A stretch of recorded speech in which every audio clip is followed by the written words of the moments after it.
you need to get Grammarly. I write pretty much all day, every day, and Grammarly makes my writing better. As a student, I like that it's free. It actually is correcting everything as I'm writing it. Grammar errors, spelling errors, and even helps me find the right words to use so I can say what I want to say. It catches all those embarrassing little mistakes before I hit send. I downloaded Grammarly around my freshman year because I was just horrible at typing. Grammarly is like my secret weapon for writing papers. It's the perfect tool for your resume. You don't want any errors when it's your first impression. I use Grammarly for important emails, social media posts, which there are a lot of. I've used every tool out there, and Grammarly is by far the best for improving your writing. Grammarly is making me camera.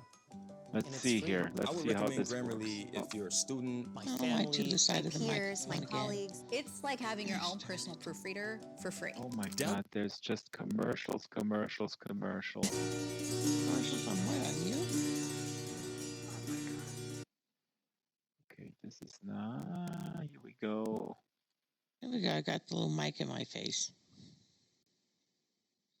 Let's see, Shyla. You're already behind the mic. I can see. Yes, I am. I got my little bottle of water. Well, I don't have it here in the virtual world, but I have it in the physical world. Mm-hmm. The physical world. Yeah. Yeah. I was So, actually reviewing some stuff that I recorded at the Star Trek Las Vegas conference, and one of the Star Trek actors said, "I have to go now." He was doing a meet and greet, and with about oops, wow, I got total feedback here. Hold on. that was Get me, the sound son. on. That's my headset. Hang on, it's me. I'll mute. Go ahead. Oh, this is too jerky here. This is not going to work. But anyway, yeah, I was reviewing some footage that I got from the Star Trek Las Vegas conference, and one of the actors actually said, "It was great to hang with you guys at the meet and greet, but I now have to go into the physical world." And it was like, whoa. Nice. And I go, "Did you read Tom Berstoff's work on this issue?" And he said, "Oh, sure. I was graduating from the Faculty of Anthropology at UC Irvine just last month, as a matter of fact. Hello there." Oh my No, he gosh. did. Imagine if he would have said that or something. The Star Trek actor. After I don't know who he was. But so yeah, we're playing to a totally empty room today. This is great. Hello, room. What's today's theme? You want to know what today's theme is? Yeah, and also actually, if people watch this on YouTube, let me know. Oh my God, YouTube has auto. You will love this. I'll send it to you later. I'm looking at the YouTube stream, and it has now auto subtitles. It generates auto subtitles in real time. Wow, that's awesome. Okay, I just looked over there, and it said anthropology. All right, YouTube auto trans. Let me say, did you graduate in anthropology, or did you need an apology? Let's see if we can figure that out. Okay, it says YouTube. Let me know.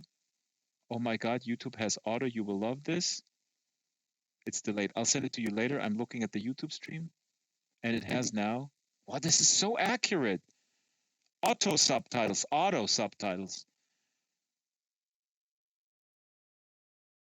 I said anthropology. All right, YouTube auto trends. Let me. Okay, well, it's not that accurate, but it's nonetheless funny. Okay. So where are we at? Shyla?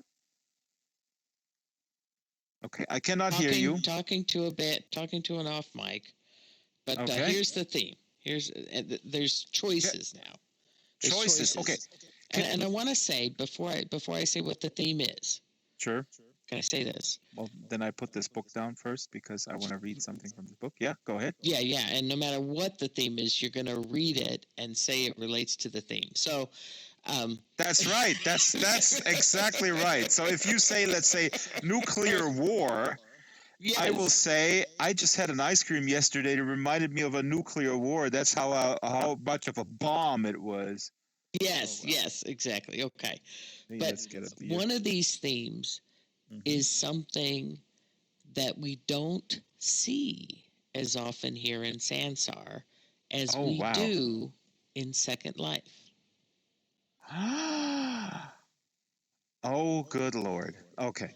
Well, But it's no. You can keep the beer. It's not going to be a bad thing. okay. So the Okay. first one, the first option is a your favorite childhood dream, like maybe what you wanted to be when you grow up, or maybe you wanted to pass footballs for the longest distance, whatever. And the second is you know somebody who really impacted your life with who has a tail. Oh Like my in god. Second Life, a lot of people wear tails. Mhm. So but here Yeah, we yeah. don't see Yeah. them in Sansar as much. Okay. So those are three themes. Sort of, yeah, because of the not seeing it in Sansar as much you can talk about. But there's certain areas we can't go, right? Why is this a nuclear disaster zone picking up the theme of nuclear, which I came up with? Thank you. This is fun playing to actually we are not playing to a completely empty room because there's the camera There's the is right camera. there. Yeah, we're playing to the Yes, we're camera. I mean, playing this to is the what you do. camera. Is This there is what anyone you out often do. there on YouTube? Hello, Hello? hello, Hello? YouTube. Oh yeah, there's Hello? one person Hello? watching, and YouTube is still translating. Oh my gosh, and they probably speak another language. So okay, I'm gonna start. Um, let's see here. Ah, God, wait, I have problems. I have You problems. do, man. You got stuck in a bad yoga position. I am No, no, you're a little better now. There you go. But you're trying to far from the pick up this mic. book. Right. So I have to go back to. Do you see this book that I'm holding? I see that This book is that you're holding. this is a You're going to book pitch by it. this is a book by Jerry Spinelli, and it's called Stargirl. And you recommended this to me, and it's absolutely super awesome. This is a young Isn't adult it novel. great? This is one of the greatest books that I have read all year, and as you know, I read nonstop. And this is so great. This is about a girl, and her name is Stargirl. There is so many things about her, but she goes to this new high school. She comes into this new high school, and she just brings, well, a breath of incredibly fresh air into this school. She has named herself Stargirl after some other names. She finds her given name fine, but she wants variety. She wants to change her name. She comes in strange long gowns and dresses. She joins the cheerleading team, but she cheerleads for both teams because she wants them all to feel good. She goes with a ukulele into the lunchroom, and she Sings happy serenades people with birthday. a happy birthday. And of course, it's, I mean, and the boy from whose perspective it is told, his name is Leo. He tells it from his perspective, and I'm not giving anything away. He observes this and he observes, and He as you tries can to make sense of it. right, and I want to just read like one half page here. This is from the fairly from the beginning when she comes in, and he just describes the school. Mika Area High School, MAHS, was not exactly a hotbed of nonconformity because, I mean, she comes in and she just does all these idiosyncratic things and she gives everybody a cookie and blah, blah, blah. But anyway, there were individual variants here and there, of course, but within pretty narrow limits. We all wore the same clothes, we talked the same way, ate the same food, listened to the same music. Even our dorks and nerds had a MAHS stamp on them. If we happened to somehow distinguish ourselves, we quickly snapped back into place like rubber bands. Kevin, that's his friend, was right. It was unthinkable that Stargirl could survive, or at least survive unchanged among us. But it was also clear that Hillary Kimball, that's sort of the star, was at least half right. This person calling herself Stargirl may or may not have been a faculty plant for school spirit, but whatever she was not real. So this is hilarious because Shyla, they think she's literally sort It's of a beyond plant. their mental comprehension. Yes, it's beyond their mental comprehension that somebody can express herself freely without Authentically. authentically, that's right, and not give a damn a rat's ass. Here we go, somebody with a tail. There's also rats in this book. Not give a rat's butt what other people think, and the kindness that she exudes, and just the self-confidence to And be I'm not giving away anything when I say this because it's really just a small part of the book, right. but the pride of her parents. Like she's Yeah, supported by her parents. That they that's an important factor. Yeah, I'm actually not there yet. He just goes into, you know, sorry, carry on.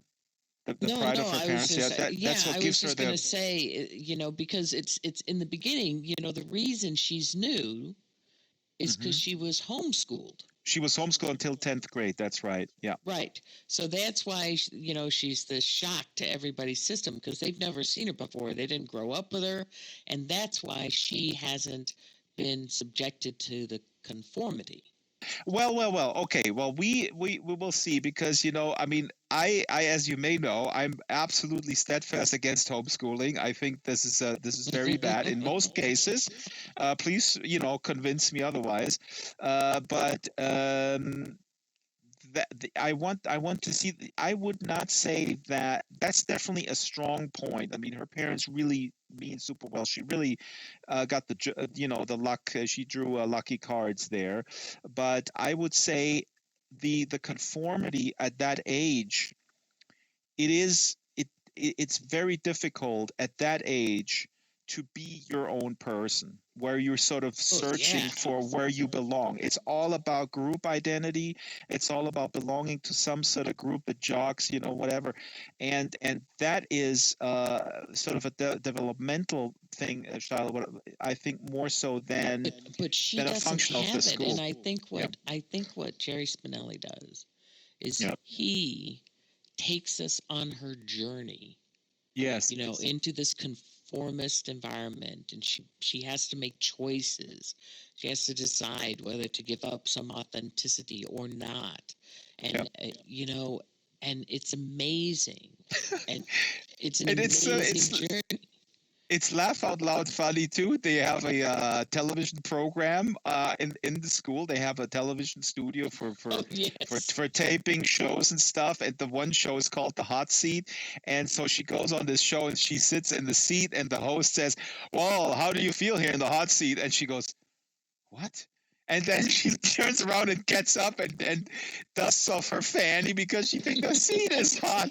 She takes it literally, and you don't know. I mean, it's brilliantly written. It's not.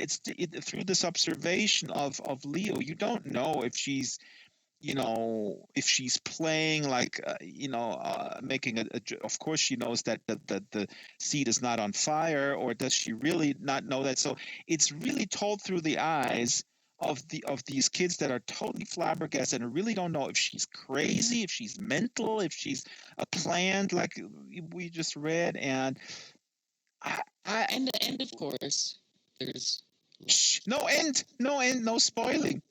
I'm not going to say who or what or anything, but you need romance in a book, so there's some in there. The romance is awesome. I'm just getting there, and I'm so glad that it develops this way because I was thinking, of course, as everybody who knows sort of the arc, just as it's alluded in this little excerpt, you read this and you go like, how can this go on, not going off the rails, because it starts so positive, and you think like, oh my God, they're gonna tear it to shreds. The mobbing is gonna, the bullying is gonna come in any minute now. But it goes on and on, and and there are little incidents, and it's just it the, the how she is in the very beginning very popular, and people actually adopt her style.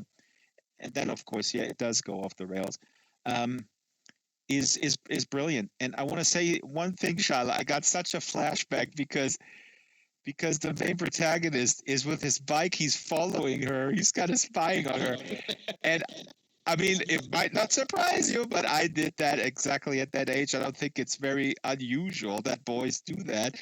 You know, you just follow your your interests. Doesn't have to necessarily be love interest, but most often than not it is.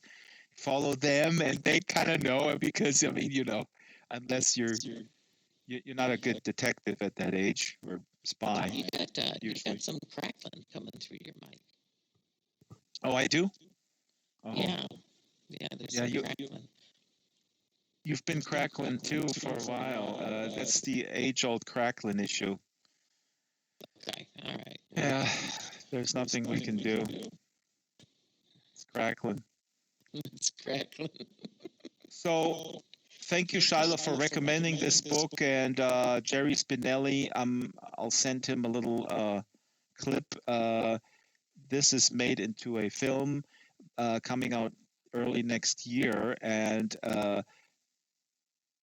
Jerry is very busy. He's been very nice with my email inquiries about inviting him here, but he says, I have 30 grandkids or so, whatever. It's like 30 altogether. That's so awesome. But you just have to respect that. The relationships in his life are what's important, and it makes him even a better guy in my mind. Oh, absolutely. That's what I said. That's my last email. I said, your priorities are straight, and that's fabulous. And also, he does look at this and go like, yeah, this is cool. But there are some steps involved, of course, here with this type of setup. But now I'm thinking I'm going to just ask him if he can give me an official publicist contact. And then I'll just do an official request around the film with Disney, and they will be able to set him up with a headset. I mean, come on. So nice. when he does press around that, I'm sure he'll be interested. Yeah, that'd be great. All right. So favorite childhood dream. Yeah, the childhood dream. Childhood dream.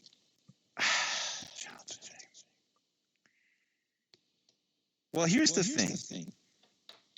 So, Metallica is one of my favorite bands. Wait, before you start, I got to say something before you start. Okay. I can still drink then. Because it's going to be kind of sad. Okay. But it's how I came up with this. But I was thinking, I had a challenging childhood, right? But I still had these dreams. Like that's just something that stayed alive for a long time in me, were these dreams. And I'm thinking about all these kids in these camps in America. Yeah. And I'm thinking about, they've still got dreams. Like we still have a chance to make this right and to do the right thing as America and let these kids really, really dream big. Yep. You know what I mean? Yeah. So I thought as a testament to them, we could share our childhood dreams, even if they never came true, so that everybody remembers that they had dreams too as a kid, and none of them involved being surrounded by chain link fencing. It's really incredible. Oops, I have feedback. Is that the cat? That's me.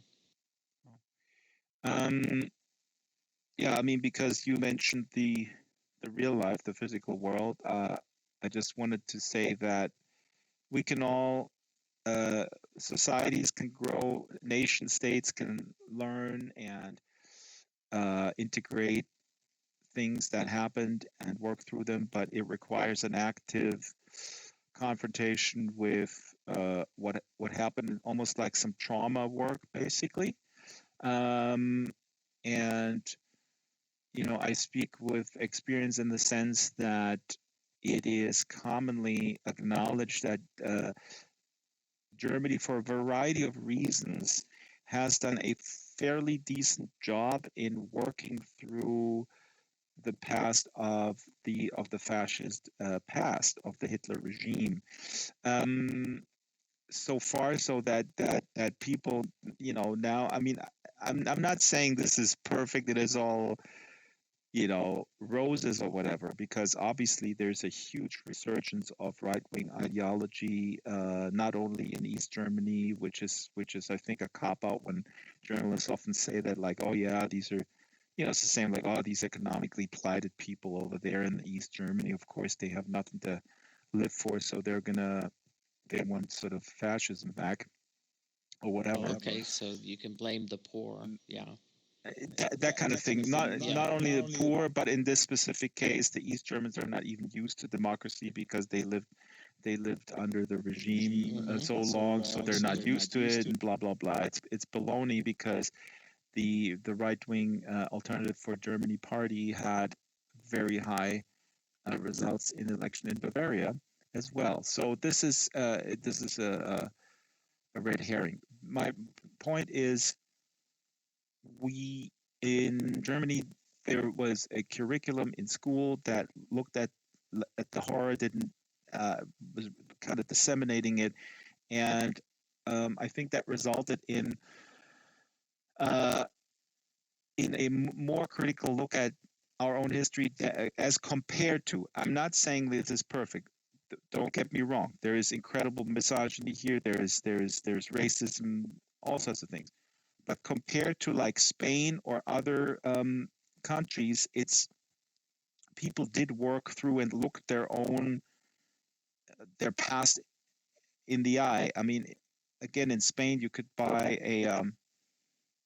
as I understand it, you could buy a Franco statuette or T-shirt or something, and that's just, you can't buy a Hitler T-shirt here. So, for what it's worth, Oh my God. and that's corroborated by a few friends of mine from Spain who say that this was just pushed under the rug. So what I would like to say to my American friends, and there's a lot of signs that point in a really great direction. Please, for God's sakes, work through this stuff and don't push it under the rug. Don't vote someone in now at the highest level that just wants to sort of like keep going as usual. This is a huge opportunity to really look at some painful things and come out better the other end. One really positive sign is that the 1619 project from the New York Times was sold out, I think, in a few hours or something. The 1619 project is a project that looks at the origin of slavery. 1619 is the first year where America bought the settlers bought slaves, or it was sort of my understanding is somewhat of a, not a coincidence, but sort of an unlucky occurrence where the ship was just docked in Virginia and was en route somewhere else, and then the pioneers thought like, hey, this is a good deal. Let's buy these 5 black people, and boom, there you go, and that's when it started. So, Oh my gosh.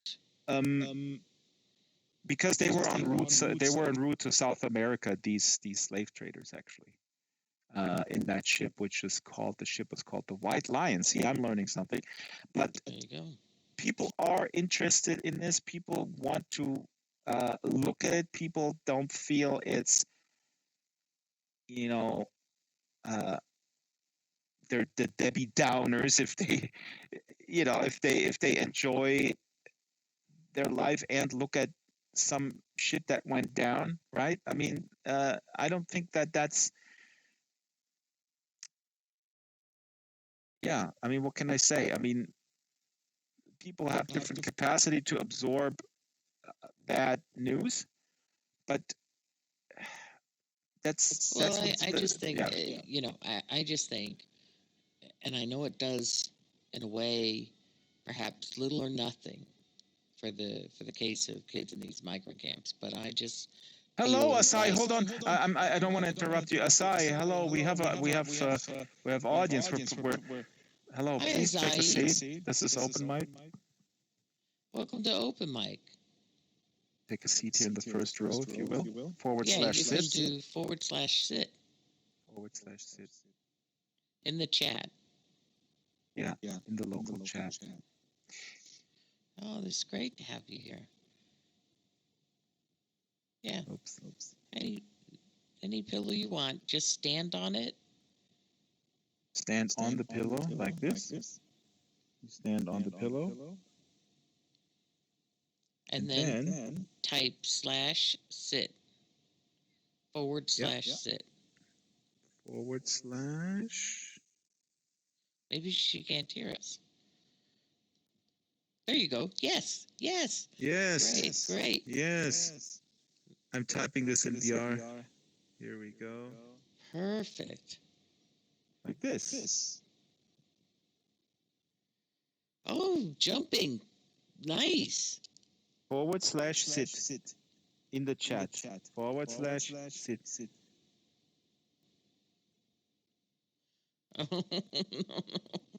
You're fine, Azahi. No problem. We were all noobs. No need to apologize. Then you stand and you listen to us and you type and we read what you type. And I feed back to Drax. And there you go. Woohoo! All right. Woo. All right. Welcome That's it. to Sansar. Welcome. Where are you from, Azahi? If you want to share. Generally. No address, please. Yeah. No. Don't give this man your address ever. So our theme today, if you want to share, is your favorite childhood dream. You know, when you look back now and you think, what was my dream? Or, and I don't know if you're from Second Life or not, Azahi, but the other one is a person who's really kind of touched your life with a tale. I think I scared her away. Did she go? Yeah, she's gone. Disappeared. Oh, Lord. She's gone. Oh, Lord, we thank you for these, for the sustenance, and I don't know how those go. It's not my thing. Well, although I like to sing, but you were going to tell us a story about Metallica. Well, first of all, just to wrap up the thing with the camps, long story short, we need to look reality in the eye and right what's wrong and all that kind of good stuff. So yeah. But you know, I read that one of my social justice poems, one of my newer ones. I read them at an open mic, and there was a guy who's had a great life and lived, and he said, you know, man, those are the same things we've been needing to fix for decades. Yeah, for centuries, even. Yeah. I mean, if you look at slavery, I mean, people still, you still have find slaves. people who, but you also still find people who are, spout such decontextualized garbage as like, well, black people are just more violent. That's it. They basically say, stuff that the eugenics movement was spouting, and they sort of uncritically say that, and then when you ask them what's the evidence, and then they will say stuff like, well, they're in jail, so that's proof right there, and also they're stupid because they're poor.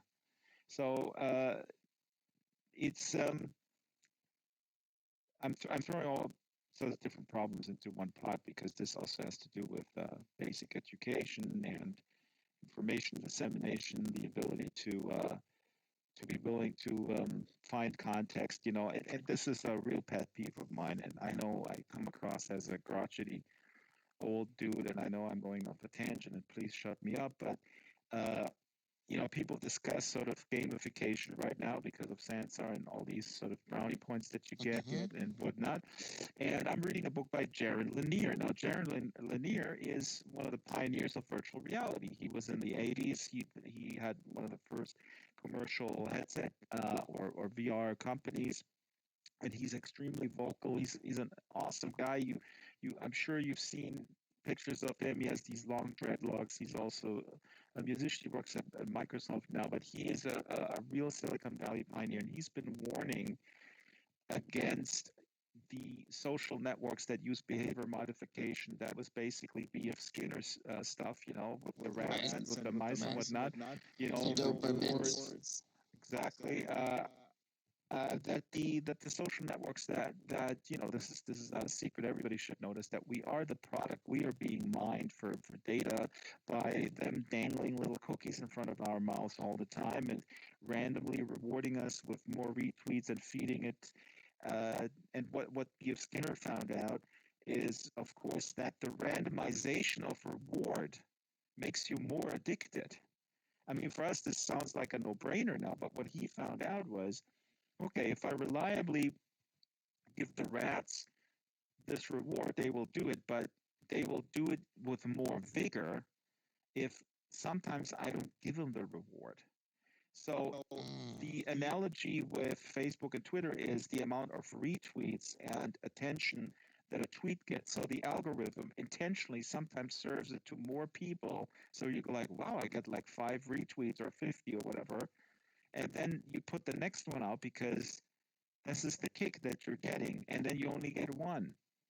So the thing is, you will not give up. You will continue even more because you're looking for that first kick. So this is how it works. And what drives me a little crazy It's kind is of like my heroin addiction. Yeah, exactly. This is exactly how it is. It's like any addiction. And but the thing is that this I find incredibly sad that this reward system and the brand, this is a huge experiment that is being sort of conducted on us by these companies, and there are other models available, but that's how they um, monetize the data, because then they can feed that information that they find, like how are we, the mice, reacting. I'm getting all this weird feedback. No, it's because I wanted to say I something. And what I wanted to say, I'm not a heroin addict, of course, that's true. But the other is, this is really, really scary stuff.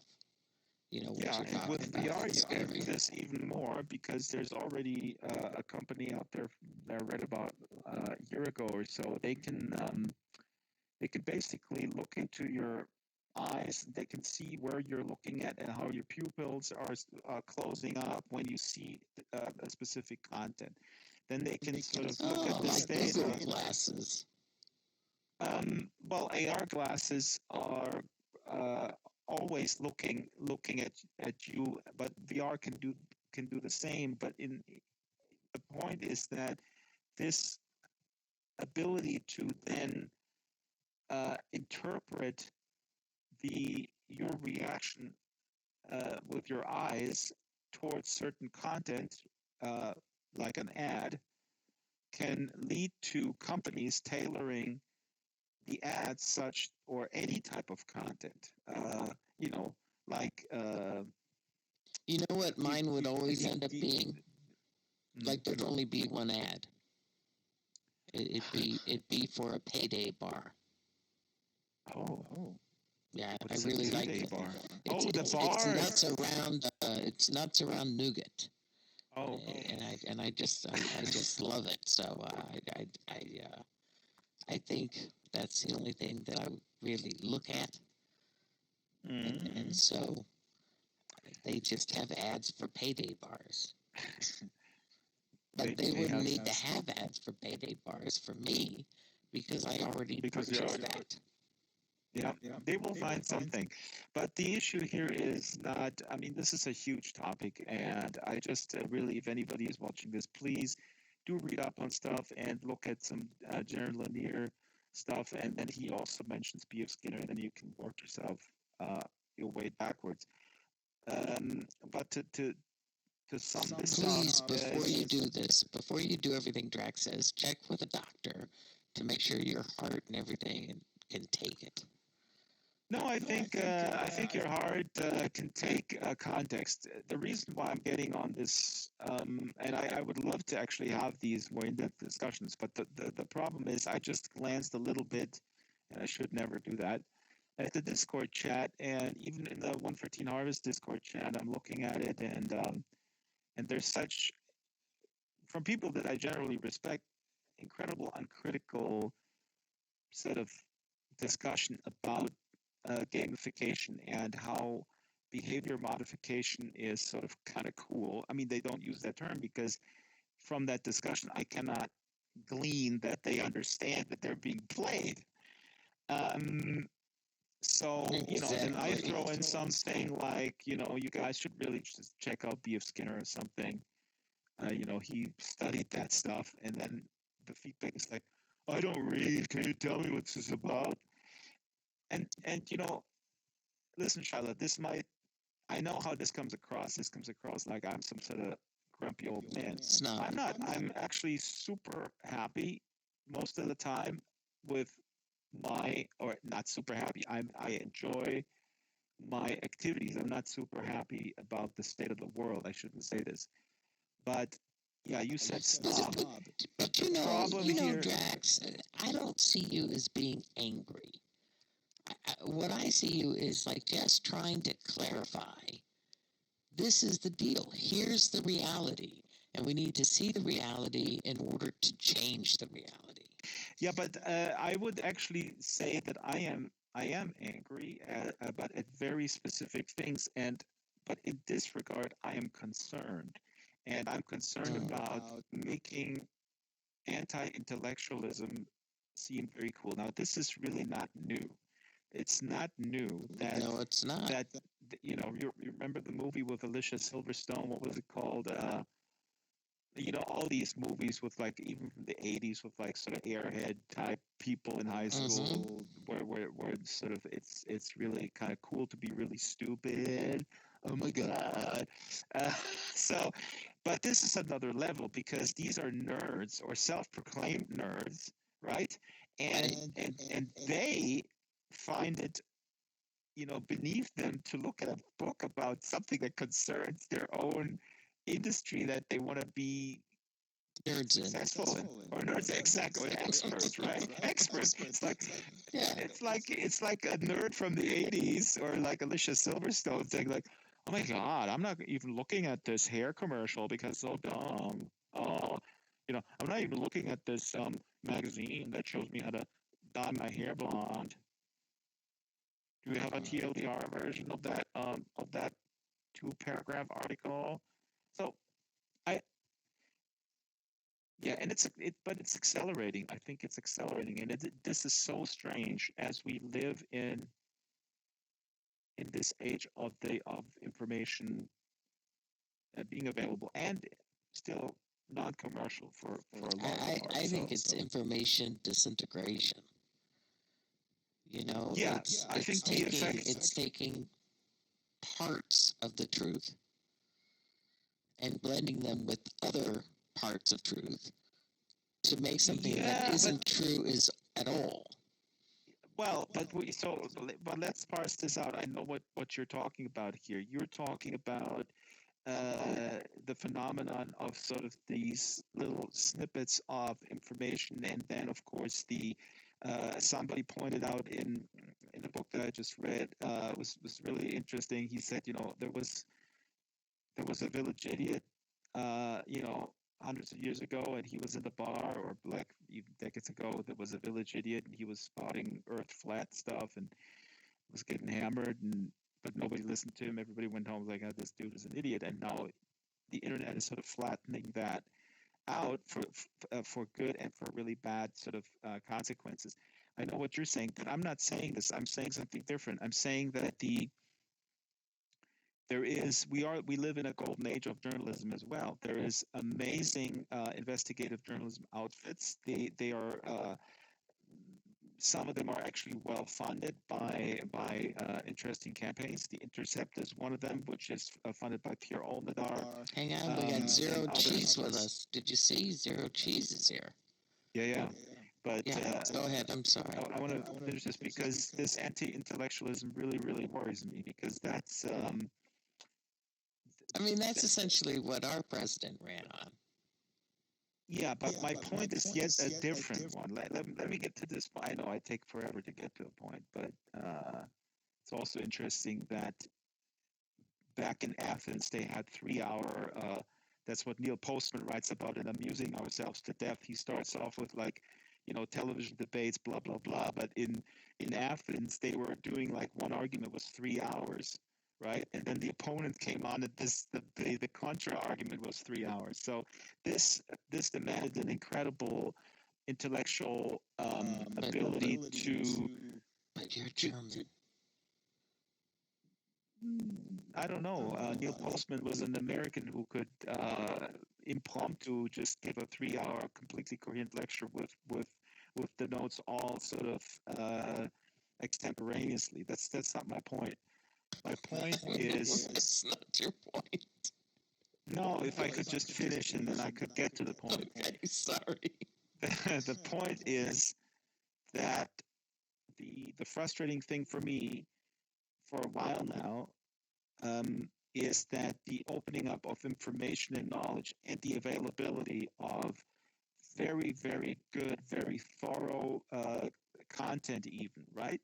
It has not led, as far as I'm concerned, as far as I know, to people engaging more in that intellectual realm. And so there's several possible reasons for that. Number one, of course, is that the entertainment content is always going to outnumber the the more sort of intellectually rigorous content. Okay, so that's always been like that. I remember 10 years ago, I was at a conference where they were talking like, YouTube for nonprofits. So that was 12 years ago.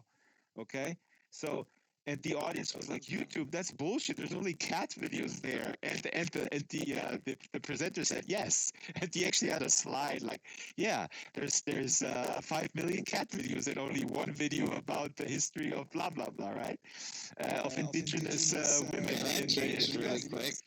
Yeah, exactly. Now we have 1 billion cat videos and still just one video. No, but that's precisely the point. So there is this mismatch. This is one possible reason for people not engaging or not sort of you the likelihood of stumbling over this stuff that is actually moving you forward intellectually even today is, although it's much easier, it's still difficult because the entertainment garbage is sort of is completely cluttering and obscuring the other stuff. So that's one thing. But my theory is that the main reason why people do not take this opportunity to dig deep into context of any given topic is because they have never learned how to actually do it, right? They have and that's the problem. What I'm saying is that for the most part, people are conditioned from very early on childhood schooling to think in extremely narrow terms about acquisition of knowledge. And that is usually also coupled with negative emotions, which, like, if you don't pass this test, you're going to be homeless because you're not going to make any money. You're going to get these job, blah, blah, blah, that kind of shit. So there's all these several hurdles that the just throwing out that information onto the internet it did not help. And I was totally naive about that. I really felt like, whoa, the internet is awesome, and this all this stuff is out there. People are going to be like totally intellectually engaged. And yeah, that's where And I'm they're not. frustrated. Yeah, Exactly. exactly. And now I laid you out my theory why I think that, and I didn't come up with this theory. It just sounded plausible to me, and then I actually read it. That's the consensus among absolutely everybody. That's really the main reason, which is that from the very early schooling and upbringing, you either need to be wired to be able to disseminate the information, or you need to have a mentor or some well-meaning, sort of nourishing network that helps you. Otherwise, you Yeah, won't be able to use or it. like me, a total outcast, and the only safe place for me was when my nose was in a book. You know. Yes. Yeah, Yeah. exactly. You know, But that 'cause means that that. was kind of, but that made me kind of a nerd. But you know, it also Yeah, made but me pretty smart. exactly. And then going back to the nerddom, you are at least the kind of nerd, not like the nerds that I mentioned earlier who go like, hey, you guys are all sort of, this is behavior modification, like a B.F. Skinner. And they go like, oh, shut up, dude, shut up. And I go like, guys, you're supposed to be nerds. You're supposed to be understanding that you're being played. You nerds. And then the nerds are being played and they don't even understand it. So anyway. They don't know.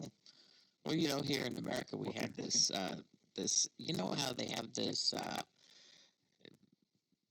thing where they have a millionaire and all these bachelorettes, and the millionaire gets to date them all, and he Are gets you to talking about decide the which one he wants. Bachelor? Yeah, the Bachelor.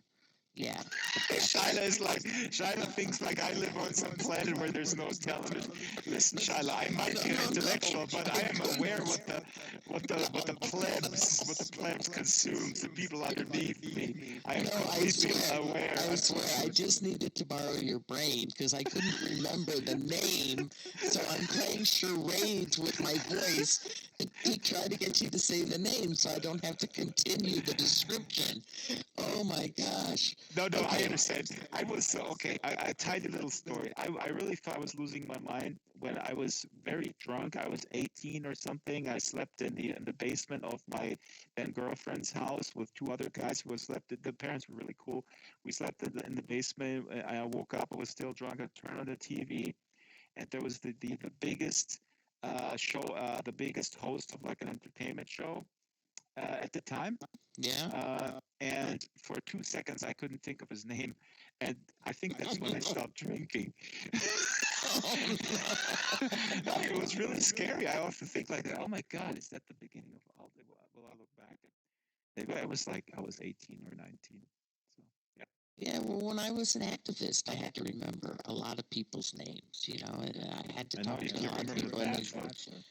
I can't remember The Bachelor or The Bachelorette. They got both shows, and then what happens is I work so hard to get that word, I just kind of forget my point.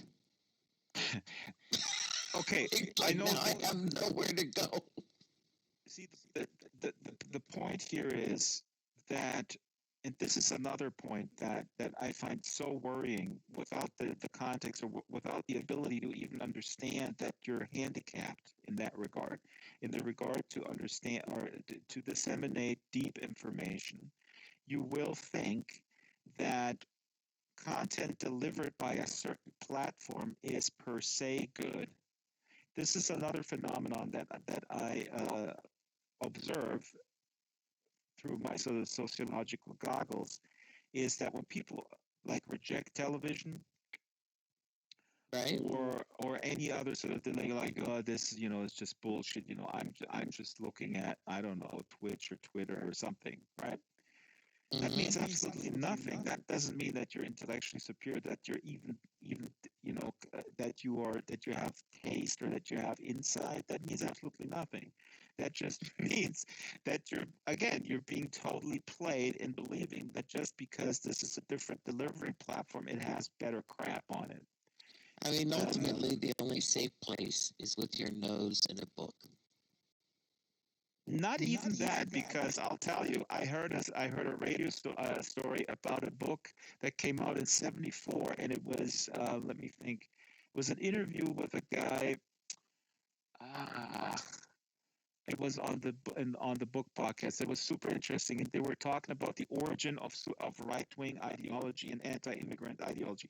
That's what it was, and I'll find it out for you. So there was a book written in 1974 about where the guest Quinn Slobodian, he's a researcher in Berlin, and he was asked like, where is the origin of this sort of xenophobia, right? This sort of like white genocide narrative that is so prevalent. Like, oh my God, they're coming and we're going to be outnumbered and whatnot. And they're making more babies just because they do that.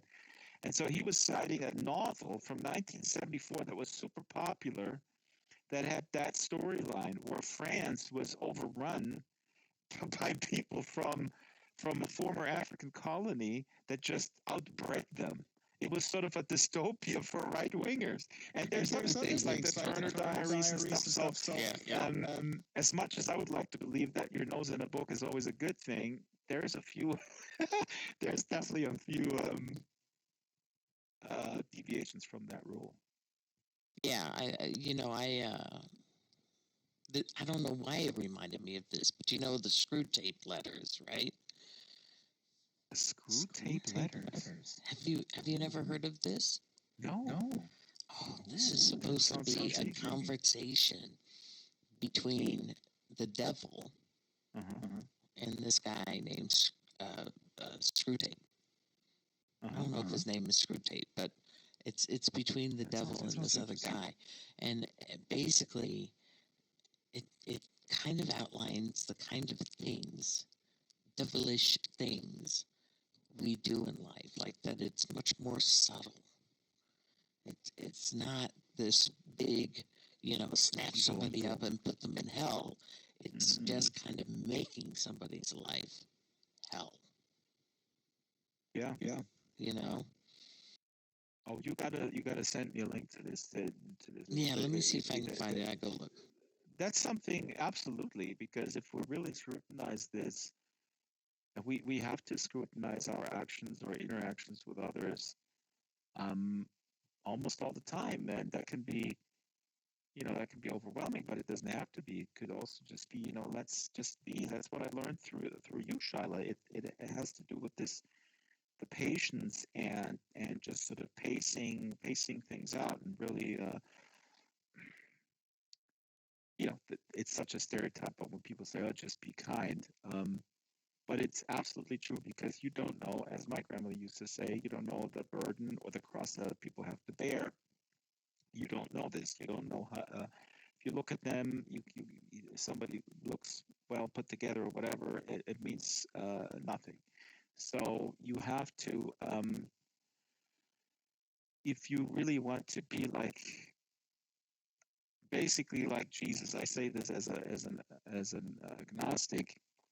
I'm a big Jesus fan. That's really what he sort of exemplifies to me, and it is kind of what I'm striving for, and it's super hard. I was mad yesterday, a little bit, at somebody who was sort of a little bit flaking on me and saying like, I got a lot going on and I can't deliver, blah blah blah. And as far as I'm concerned, this is a young guy, and he doesn't, you know, he goes to school, and I'm thinking, like, from my vantage point, with all the responsibilities that I have, was like, yeah, I was almost falling into this sort of trap of like, oh God, these millennials, what's wrong with them? They can't even like show up for like an hour. They can't even keep that appointment. And you are becoming an old man. No. I was just temporarily. Just like, within an hour, and then talking to him, and then understanding, what. But I was aware. That's what I'm saying. I think after reading a little bit, I became aware that, like, oh my God, I sound like all these other people who just say, millennials are lazy and whatnot, and that's a real cop out. There are instances that make you upset when you feel somebody could just put a little bit more effort in, and letting yourself down. But I think that should not be the first go-to response, right? Exactly. It should be like a little bit like, okay, maybe there's something going on with this person. Maybe they have something bad happen, and they just can't do it. Let's just really flip the switch here, and but that's really what I learned from you with working on the film. I mean, honestly, or it was sort of reinforced. I wouldn't say that it was reinforced. You reinforced through the interviews that we did, and through the time I spent. You have reinforced in me the conviction that I need to make an extra effort to be more like that ideal of a person that is not so quick to judge. Mm. But then I do judge people, especially people who watch The Bachelor. Well, no, and I guess I brought up The Bachelor and The Bachelorette. Maybe I was trying to think of reality TV in general, and that is another way that people are being swayed uh, as to what to think or how Absolutely. how to stereotype other people to a large degree. There's a guy That's from how I Second see it. Life. Absolutely. And I just want to say this is something that I think I told you, and you have this in your Audible account, I believe, is a book called Feed. And this was recommended to me by a Second Life friend. Yes. And that book is incredible. And it is so scary because it is so current. I mean, of course, it's satire, so it's a little extreme. You know, they have the feed implanted in their head and stuff like that. But like apart from this exaggeration of the technology, it is exactly the world we live in, as far as I'm concerned, where people are um, not or have to constantly be exposed to this stimulation nonstop. And when the girl, his girlfriend, sort of malfunctions, it's like she has cancer almost, and he's confronted with her death. So it gets really, really super deep. And I actually contact that author as well. I hope he responds. But that book Feed it was written 2001. I mean, it's unbelievable. It's so current. I mean, they're constantly being like, oh, I'm bored. Let's flip it here. Oh, I'm bored. Let's do this. And I mean, it's absolutely brilliant. And one I was going to aspect say of this zero is cheese is in chat. And he just said a reminder Tuesday, the 3rd, is when the lab is saying the avatars will break. So a reminder on that, but he said it will be better. all gonna be dead. And Yeah, that's what they all say. and then he said he never watches TV. He uses the internet. And then you were talking about millennials, and he says, hey, that's not all of us. He says, no, I just live on Sansar making stuff all day. And he says, just kidding. So I wanted to make sure he was included because he had some conversation there. Okay. And I we think were I just responded. on I think right. I'm sorry. We're playing to. Thanks for coming, Zero. It's awesome. And I apologize. We were so used to playing to an empty room. But I was gonna say that this is the point I was making earlier about internet versus TV. So, but I'm not going to repeat myself on that issue. I was going to say real quick, Shyla, because in this book, The Feed, one aspect which is amazing, and it reminded me of what you said earlier, like, you know, you like Payday, the candy bar, and so advertisers, like with behavior modification and stuff, they're not going to get you because the only thing that you really do always like is Payday, and you're already buying it without being sort of advertised to. In the book, they have the feed. You know, they have the feed coming into their brains nonstop with commercials, and it's all contextualized. They go to a store and then they get deals, and it's not. They have not a second of quiet time. By the way, the president in the book is President Trumbull. I'm not kidding, President Trumbull. But so Violet is trying to. The girlfriend is uh, trying to rebel against the feed by basically going to stores and signaling interest. She's trying to trick the algorithm. This is an incredibly awesome plot line. Yeah. She's trying to. You should really read it, Charlie. It's awesome. It's in your feed, pun intended.